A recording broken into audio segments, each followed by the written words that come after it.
A common question a lot of small business owners have is what steps do they need to take in order to limit their personal liability? And mostly they know that they should be looking at forming an LLC or a corporation, registering that with the state, and taking the first step there in order to cut off personal liability.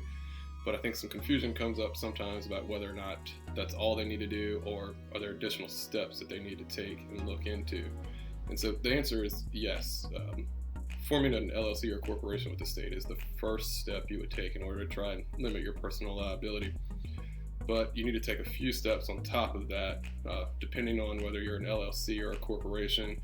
You're going to be looking at putting in place some company documents, whether they be bylaws or an operating agreement, and sort of figuring out what your procedures are for documenting corporate decisions. Do you need to hold regular meetings, document what happens at those meetings, things like that.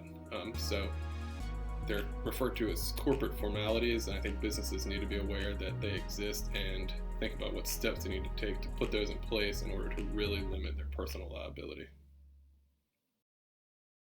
Make sure you subscribe, like, and add your question to the comments.